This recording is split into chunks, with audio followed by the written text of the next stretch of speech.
दुर्गा सप्तशती पाठ अध्याय 2 तथा 3। या देवी सर्वभूतेषु ब्रह्मचारिणी रूपेण संस्थिता। नमस्तस्यै नमस्तस्यै नमो नमः। माता रानी आप सभी भक्तों की मनोकामना पूर्ण करें। आज आप सभी रसपान करेंगे दुर्गा सप्तशती पाठ का दूसरा और तीसरा अध्याय। इसके पहले मैं आपको बता दूं कि आप हमारे चैनल पर हर दिन नियम से माँ दुर्गा के जितने भी 9 स्वरूप हैं उनकी व्रत कथा सुन सकती हैं। अगर आपने कल की वीडियो नहीं देखी है तो इस वीडियो को देखने के बाद आप उस कथा का भी श्रवण अवश्य करें। वीडियो को शुरू करने से पहले आप सभी से निवेदन है कि कमेंट बॉक्स में जय माता दी अवश्य लिखें। इस अध्याय में देवताओं के तीर से देवी का प्रादुर्भाव और महिषासुर की सेना का वध। ऋषि कहती हैं, पूर्व काल में देवताओं और असुरों में पूरे 100 वर्षों तक घोर संग्राम हुआ था। उसमें असुरों का स्वामी महिषासुर था और देवताओं के नायक इंद्र थे।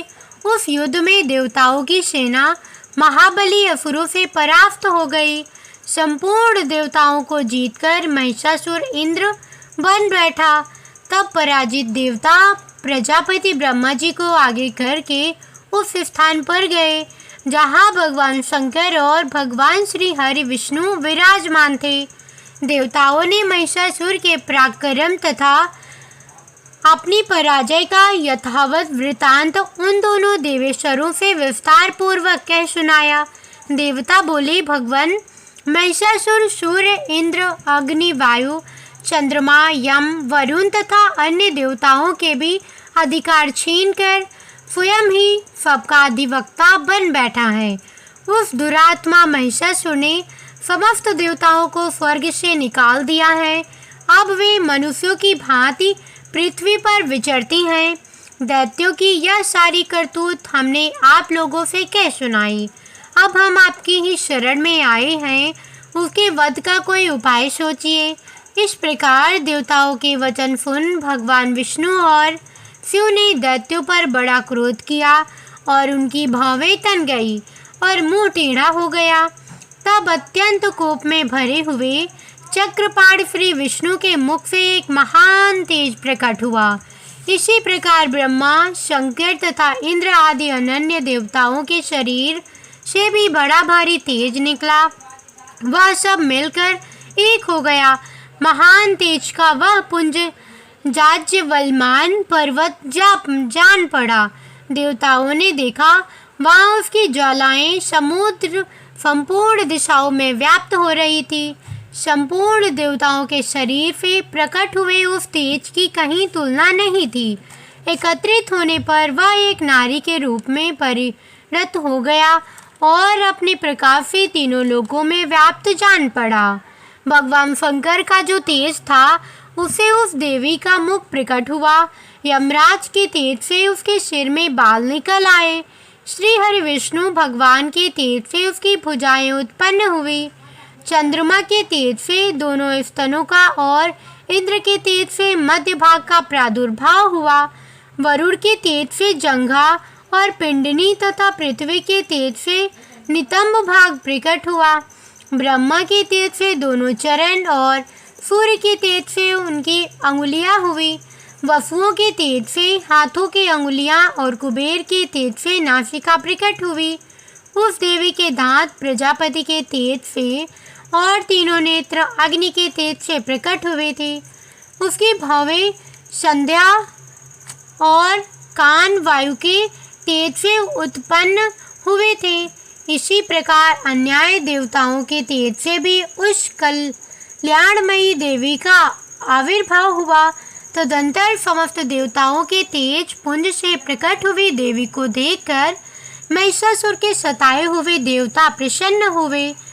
पिनाकधारी भगवान शंकर ने अपने शूल से एक शूल निकालकर उन्हें, फिर भगवान विष्णु ने भी अपने चक्र से चक्र उत्पन्न करके भगवती को अर्पण किया। वरुण ने भी शंख भेंट किया। अग्नि ने भी उन्हें शक्ति दी और वायु ने धनुष तथा बाण से भरे हुए 2 तरकश प्रदान किए। सहस्त्र नेत्रों वाले देवराज इंद्र ने अपने वज्र से वज्र उत्पन्न करके दिया और ऐरावत हाथी से उतारकर 1 घंटा भी प्रदान किया। यमराज ने कालदंड से दंड, वरुण ने पास, प्रजापति ने स्फटिक कांच की माला तथा ब्रह्मा जी ने कमंडल भेंट किया। सूर्य ने देवी के समस्त रोमकूपों में अपनी कीड़ों का तेज भर दिया। काल ने उन्हें चमकती हुई ढाल और तलवार दी। क्षीर समुद्र ने उज्जवल हार तथा कभी जीर्ण न होने वाले 2 दिव्य वस्त्र भेंट किए। साथ ही उन्होंने दिव्य चूड़ामणि, 2 कुंडल, कड़े, उज्ज्वल अर्धचंद्र, सब बाहुओं के लिए केरू, दोनों चरणों के लिए निर्मल, नुपुर, गले की सुंदर हफली और सब अंगुलियों में पहनने के लिए रत्नों की बनी अंगूठियां भी दी। विश्वकर्मा ने उन्हें अत्यंत निर्मल फरसा भेंट किया। सभी अनेक प्रकार के अस्त्र और अभेद्य कवच दिए। इनके सिवा मस्तक और वस्त्र स्थल पर धारण करने के लिए कभी ना कुम्हलाने वाले कमलों की मालाएं दी। जलधि ने उन्हें सुंदर कमल का फूल दिया। हिमालय ने सवारी के लिए सिंह तथा भांति भांति के रत्न समर्पित किए। धनाक्ष कुबेर ने मधु से भरा पान पात्र दिया तथा संपूर्ण नागों के राजा शेष ने, जो इस पृथ्वी को धारण करती हैं, उन्हें बहुमूल्य प्राणियों से विभूषित नागहार भेंट दिया। इसी प्रकार अन्य देवताओं ने भी आभूषण और अस्त्र शस्त्र देकर देवी का सम्मान किया। तत्पश्चात उन्होंने बारंबार अट्ठास पूर्वक उच्च स्वर से गर्जना की। उनके भयंकर नाद से संपूर्ण आकाश गूंज उठा। देवी का वह अत्यंत उच्च स्वर से किया हुआ सिंहनाद कहीं समा ना सका। आकाश उसके सामने लघु प्रतीत होने लगा। उससे बड़े जोर की प्रतिध्वनि हुई, जिससे संपूर्ण विश्व में हलचल मच गई और समुद्र कांप उठे। पृथ्वी डोलने लगी और समस्त पर्वत हिलने लगे। उस समय देवताओं ने अत्यंत प्रसन्नता के साथ सिंहवाहिनी भवानी से कहा, देवी तुम्हारी जय हो। साथ ही महर्षियों ने भक्ति भाव से विनम्र होकर उनका स्तवन किया। संपूर्ण त्रिलोकों को क्षोभग्रस्त देख दैत्यगण अपनी समस्त सेना को कवच आदि से सुसज्जित कर हाथों में हथियार ले सहसा उठकर खड़े हो गए। उस समय महिषासुर ने बड़े क्रोध में आकर कहा, आह, यह क्या हो रहा है। फिर वह संपूर्ण असुरों से घिसकर उस सिंहनाद की ओर लक्ष्य करके दौड़ा और आगे पहुंचकर उसने देवी को देखा, जो अपनी प्रभा से तीनों लोगों को प्रकाशित कर रही थी। उनके चरणों के भार से पृथ्वी दबी जा रही थी। माथे के मुकुट से आकाश में रेखा सी खींच रही थी तथा वे अपनी धनुष की टंकार से 7 पातालों को क्षुब्ध किए देती थी। देवी अपनी हजारों भुजाओं से संपूर्ण दिशाओं को आच्छादित करते खड़ी थी। तदंतर उनके हाथ 7 दैत्यों का युद्ध छिड़ गया। नाना प्रकार के अस्त्र शस्त्रों के प्रहार से संपूर्ण दिशाएं उद्भासित होने लगी। टिछुर नामक महान असुर महिषासुर का सेना नायक था। वह देवी के साथ युद्ध करने लगा। अन्य दैत्यों की चतुरंगिणी सेना साथ लेकर चामर भी लड़ने लगा। 60,000 रथियों के साथ आकर उदग्नि नामक महादैत्य ने लोहा लिया। 1 करोड़ रथियों को साथ लेकर महाहनु नामक दैत्य युद्ध लेकर करने लगा, जिसके रोए तलवार के समान तीखे थे। वह अशिलोमा नाम का महादैत्य 5 करोड़ रथी सैनिकों सहित युद्ध में आ डटा। 60 लाख रथियों से घिरा हुआ बागपल नामक दैत्य भी उस युद्ध भूमि में लड़ने लगा। परिवारित नामक राक्षस हाथी सवार और घुड़सवारों के अनेक दलों तथा 1 करोड़ रथियों की सेना लेकर युद्ध करने लगा। बिडाल नामक दैत्य 5 अरब रथियों से घिर कर लोहा लेने लगा। इसके अतिरिक्त और भी हजारों महादैत्य रथ, हाथी और घोड़े की सेना साथ लेकर महादेवी के साथ युद्ध करने लगे। स्वयं महिषासुर उस रणभूमि में कोटि सहस्त्र रथ, हाथी और घोड़ों की सेना से घिरा हुआ खड़ा था। वे दैत्य देवी के साथ तोमर, भिंदीपाल, शक्ति, मूसल, खड्ग, परशु आदि अस्त्र शस्त्रों का प्रहार करते हुए कर रहे थे। कुछ दैत्यों ने उन पर शक्ति का प्रहार भी किया। कुछ लोगों ने पाश फेंके तथा कुछ दूसरे दैत्यों ने खड्ग प्रहार करके देवी को मार डालने का उद्योग किया। देवी ने भी क्रोध में भरकर खेल खेल में ही अपने अस्त्र शस्त्रों की वर्षा करके दैत्यों के भी समस्त अस्त्र शस्त्र काट डाले। उनके मुख पर परिश्रम या थकावट का रंच मात्र भी चिन्ह नहीं था। देवता और ऋषि उनकी स्तुति करते थे और वे भगवती परमेश्वरी दैत्यों के शरीरों पर अस्त्र शस्त्रों की वर्षा करती रही। देवी का वाहन सिंह भी क्रोध में भरकर गर्दन के बालों को हिलाता हुआ असुरों की सेना में इस प्रकार विचरने लगा, मानो वनों में दावा नल फैल रहा हो। रणभूमि में दैत्यों के साथ युद्ध करती हुई अंबिका देवी ने जितने विश्वास छोड़े वे सभी तत्काल सैकड़ों हजारों गढ़ों के रूप में प्रकट हो गए और परशु, भिंदीपाल, खड्ग तथा पट्टिस आदि अस्त्रों द्वारा असुरों का सामना करने लगे। देवी की शक्ति से बड़े हुए वे गढ़ असुरों का नाश करते हुए नगाड़े और शंख आदि बाजे बजाने लगे। उस संग्राम महोत्सव में कितने ही गढ़ मृदंग बजा रहे थे। तदंतर देवी ने त्रिशूल से, गदा से, शक्ति की वर्षा से और खड्ग आदि से सैकड़ों महादैत्यों का संहार कर डाला। कितनों को घंटे के भयंकर नाद से मूर्छित करके मार गिराया। बहुतेरे दैत्यों को पास से बांधकर धरती पर घसीटा। कितने ही दैत्य उनकी तीखी तलवार की मार से दो दो टुकड़े हो गए। कितने ही गदा की चोट से घायल हो धरती पर सो गए। कितने ही मूसल की मार से अत्यंत आहत होकर रक्त वमन करने लगे। कुछ दैत्य फूल से छाती फट जाने के कारण पृथ्वी पर ढेर हो गए। उस रणांगत में बाढ़ समूहों की वृष्टि से कितने ही असुरों की कमर टूट गई।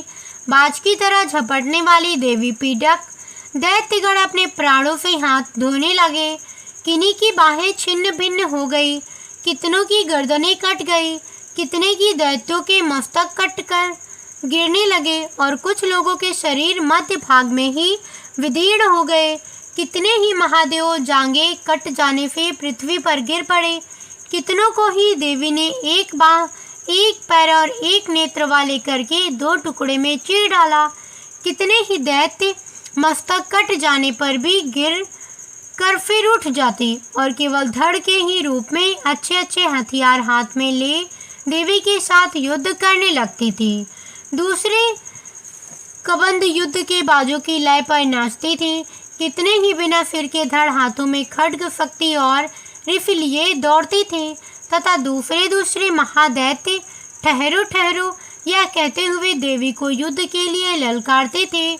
जहाँ पर वह घोर संग्राम हुआ वहाँ की धरती देवी के गिराए हुए रथ, हाथी, घोड़े और असुरों की लाशों से ऐसे पट गई थी कि वहाँ चलना फिरना असंभव हो गया था।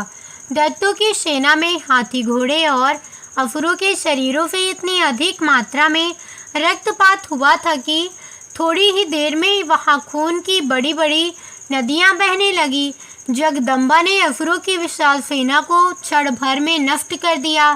ठीक उसी तरह जैसे तृण और काठ के भारी ढेर को आगे कुछ ही क्षणों में भस्म कर देती है और वह सिंह भी गर्दन के बालों को हिला डुलाकर जोर जोर से गर्जना करता हुआ दैत्य के शरीरों से मानो उनके प्राण चुन लेता था। महादेवी के गढ़ों ने भी उन महादैत्यों के साथ ऐसा युद्ध किया जिससे आकाश में खड़े हुए देवतागण उन पर प्रसन्न हुए और फल फूल बरसाने लगे। इस प्रकार श्री मार्कंडेय पुराण में सांवर्णिक मनवंतर की कथा के अंतर्गत देवी महात्म्य में महिषासुर की सेना का वध नामक दूसरा अध्याय पूरा हुआ। अब आइए श्रवण करते हैं दुर्गा सप्तशती पाठ का तीसरा अध्याय। इस अध्याय में सुनिए सेनापतियों सहित महिषासुर का युद्ध। ऋषि कहते हैं, दैत्यों की सेना को इस प्रकार तहस नहस होते देख महादैत्य सेनापति चिछुर क्रोध में भरकर अंबिका देवी से युद्ध करने के लिए आगे बढ़े। वह असुर रणभूमि में देवी के ऊपर इस प्रकार बाणों की वर्षा करने लगा जैसे बादल मेरुगिरी के शिखर पर पानी की धार बरसा रहा हो। तब देवी ने अपने बाणों से उसके बाण समूह की अनायास काटकर उसके घोड़ों और सारथी को भी मार डाला। साथ ही उसके धनुष तथा अत्यंत ऊंची ध्वजा को भी तत्काल काट गिराया। धनुष कट जाने पर उसके अंगों को अपने बाणों से बीध डाला। धनुष, रथ, घोड़े और सारथी के नष्ट हो जाने पर वह असुर ढाल और तलवार लेकर देवी की तरफ दौड़ा। उसने तीखी धार वाली तलवार से सिंह के मस्तक पर चोट करके देवी की भी बाईं भुजा में बड़े वेग से प्रहार किया। राजन, देवी की भौं पर पहुंचते ही वह तलवार टूट गई। फिर तो क्रोध से लाल आंखें करके उस राक्षस ने शूल हाथ में लिए और उसे उस महादैत्य ने भगवती भद्रकाली के ऊपर चलाया। वह शूल आकाश से गिरते हुए सूर्यमंडल की भांति अपने तेज से प्रज्वलित हो उठा। उस शूल को अपनी ओर आते देख देवी ने भी शूल का प्रहार किया। उसे राक्षस के शूल के सैकड़ों टुकड़े हो गए। साथ ही महादैत्य त्रिशूल की भी धज्जियां उड़ गईं। वह प्राणों से हाथ धो बैठा। महिषासुर के सेनापति उस महापराक्रमी त्रिशूल के मारे जाने पर देवताओं को पीड़ा देने वाला चामर हाथी पर चढ़ आया। उसने भी देवी के ऊपर शक्ति का प्रहार किया, किंतु जगदम्बा ने उसे अपने हुंकार से ही आहत एवं निष्प्रम करके तत्काल पृथ्वी पर गिरा दिया। शक्ति टूटकर गिरी हुई देख चामर को बड़ा क्रोध हुआ। अब उसने शूल चलाया, किंतु देवी ने उसे भी अपने प्राणों द्वारा काट डाला। इतने में ही देवी का सिंह उछलकर हाथी के मस्तक पर चढ़ बैठा और उस दैत्य के साथ खूब जोर लगाकर बाहु युद्ध करने लगा। वे दोनों लड़ते लड़ते हाथ से पृथ्वी पर आ गए और अत्यंत क्रोध में भरकर एक दूसरे पर बड़े भयंकर प्रहार करते हुए लड़ने लगे। तदंतर सिंह बड़े वेग से आकाश की ओर उछला और उधर से गिरते समय उसने पंजों की मार से चामर का सिर धड़ से अलग कर दिया। इसी प्रकार उदग्र भी शिला और वृक्ष आदि की मार खाकर रणभूमि में देवी के साथ मारा गया तथा कराल भी दौड़ते मुक्कों और थप्पड़ों की चोट से धराशायी हो गया। क्रोध में भी भरी हुई देवी ने गदा की चोट से उद्गत का कचूमर निकाल डाला। भिंदीपाल से वाष्कल को तथा बाणों से ताम्र और अंधक को मौत के घाट उतार दिया। 3 नेत्रों वाली परमेश्वरी ने त्रिशूल से उग्रास्य, उग्रवीर तथा महाहनु नामक दैत्यों को मार डाला। तलवार की चोट से विडाल के मस्तक को धड़ से काट गिराया। दुर्धर और दुर्मुख इन दोनों को भी अपने बाणों से यमलोक भेज दिया। इस प्रकार अपनी सेना का संहार होता देख महिषासुर ने भी भैंसों का रूप धारण करके देवी के गढ़ों को त्रास कर देना आरंभ कर दिया। किन्हीं को थूथुन से मारकर, किन्हीं के ऊपर खुरों का प्रहार करके, किन्हीं को पूंछ से चोट पहुंचाकर, कुछ को सींगों से विदीर्ण करके, कुछ गढ़ों को वेग से, किन्हीं को सिंहनाद से, कुछ को चक्कर देकर और कितनों को भी निश्वास वायु के झोंके से धराशायी कर दिया। इस प्रकार गढ़ों की सेना को गिराकर वह असुर महादेवी के सिंह को मारने के लिए झपटा। इससे जगदम्बा को बड़ा क्रोध हुआ। उधर महापराक्रमी महिषासुर भी क्रोध में भरकर धरती को खुरों से खोदने लगा तथा अपने सिंगों से ऊपर ऊंचे ऊंचे पर्वतों को उठाकर फेंकने और गरजने लगा। उसके वेग से चक्कर देने के कारण पृथ्वी क्षुब्ध होकर फटने लगी। उसकी पूंछ से टकराकर समुद्र सब ओर से धरती को डुबोने लगा। हिलते हुए सिंगों के आघात से विदीर्ण होकर बादलों के टुकड़े टुकड़े हो गए। उसके श्वास के प्रचंड वायु के वेग से उड़े हुए सैकड़ों पर्वत आकाश से गिरने लगे। इस प्रकार क्रोध में भरे हुए उस महादैत्य को अपनी ओर आते देख चंडिका ने उसका वध करने के लिए महान क्रोध किया। उन्होंने पास फेंक कर उस महान असुर को बांध लिया। उस महासंग्राम में बंध जाने पर उसने भैंसों का रूप त्याग दिया और तत्काल सिंह के रूप में वह प्रकट हो गया। वह अवस्था में जगदम्बा ज्यों ही उसका मस्तक काटने के लिए उद्यत हुई, त्यों ही वह खड्गधारी पुरुष के रूप में दिखाई देने लगा। तब देवी ने तुरंत ही बाणों की वर्षा करके ढाल और तलवार के साथ उस पुरुष को भी भीत डाला।